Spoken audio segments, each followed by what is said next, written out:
మంత్రుల ఇలాకాలో vote share down అనేటువంటిది.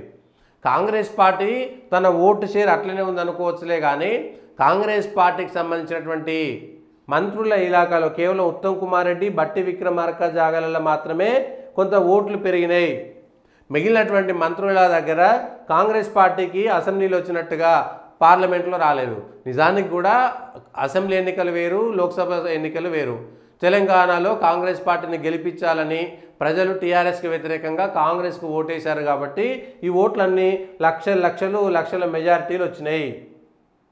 కానీ ఈ పార్లమెంట్కి వచ్చేసరికి కాంగ్రెస్కు అట్లా గెలిచినటువంటి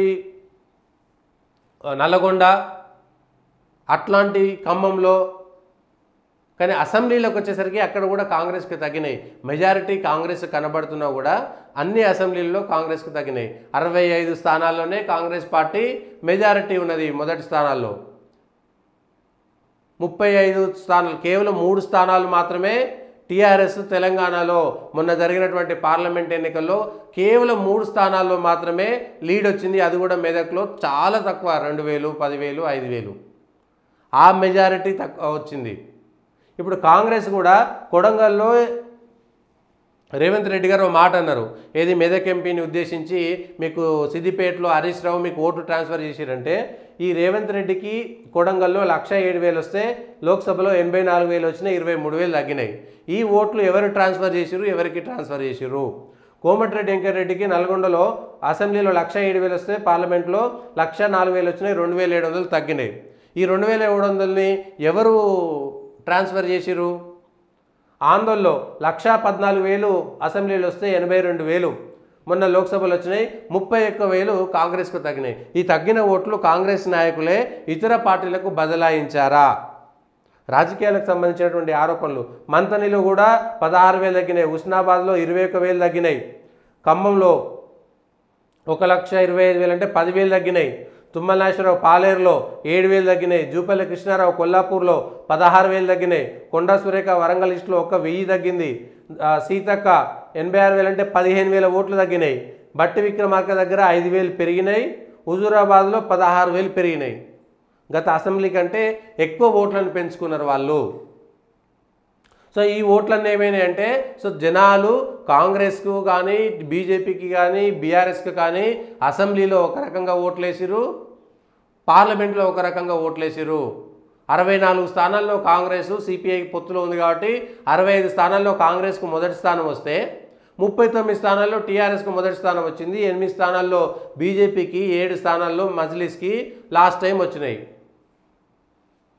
కానీ ఈసారి మొత్తం తగ్గిపోయి బీఆర్ఎస్ తెలంగాణలో కేవలం 3 అసెంబ్లీలో మాత్రమే లీడింగ్లో ఉన్నది. ఆధిక్యత 3 స్థానాల్లో మాత్రమే వచ్చింది.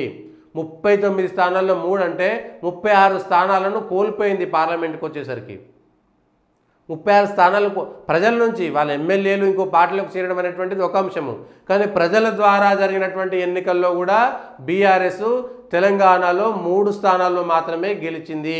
పార్లమెంటు ఎన్నికలకు వచ్చేసరికి బీజేపీ అనూహ్యంగా పెరిగింది. కాంగ్రెస్ కేవలం 65 స్థానాల్లో మాత్రమే ఉంది. మళ్ళా సేమ్ 64 ఏవైతే వచ్చినాయో 64 స్థానాల్లో మాత్రమే లీడింగ్లో ఉన్నది. పెంచుకోలేకపోయింది. రెఫరెండం అన్నారు కదా, కాంగ్రెస్ పార్టీకి వచ్చినటువంటి ఓట్లలో అసెంబ్లీ స్థానానికి, అసెంబ్లీ ఎన్నికల్లో 64 స్థానాల్లో ఆధిక్యత వచ్చింది. పార్లమెంట్ ఎన్నికల్లో కూడా 64 స్థానాల్లోనే ఆధిక్యతలో ఉంది.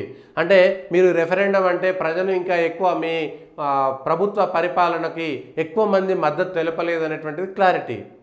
బీజేపీ వైపు ఎక్కువ మొగ్గు చూపారు. ఎంఐఎం తన స్థానాలను నిలబెట్టుకుంటుంది, సహజమైనటువంటి విషయం. 8 స్థానాలు ఉన్నది కాస్త ఈ 64, ఆ 7 స్థానాలు వదిలేస్తే మిగిలినటువంటి స్థానాల్లో బీజేపీ ఉన్నది. ఇది కాంగ్రెస్ పార్టీకి సంబంధించినటువంటి దాంట్లో. ఇప్పుడు ఈ కాంగ్రెస్ పార్టీ ఏం చేయాలి?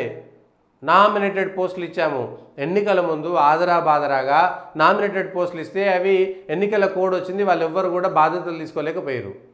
చాలామంది బాధ్యతలు తీసుకోలేకపోయారు. జూన్ 4 తర్వాతనే బాధ్యతలు తీసుకోవాల్సినటువంటి పరిస్థితి. సో 10 ఏళ్ల తర్వాత అధికారంలోకి వచ్చినటువంటి నాయకులకి ఆ తర్వాత అసెంబ్లీ ఎన్నికలు అయిపోయినాయి కాబట్టి మేము ఇంకా కూల్గా ఉంటామనేటువంటి దాంట్లో ఉన్నారు. అంత పనిచేయలేరు. సహజంగా కూడా దేశంలో ఎవరికి ఎన్నికలు జరుగుతున్నటువంటి దాని పట్ల ఎన్నికలకు సంబంధించినటువంటి ఓటింగ్ కూడా ఉంటుంది. దాని ప్రకారం కూడా జరిగింది. సో ఈ అంశాలపైన కూడా క్లారిటీ లేదు కాంగ్రెస్ పార్టీకి సంబంధించినటువంటి దాంట్లో.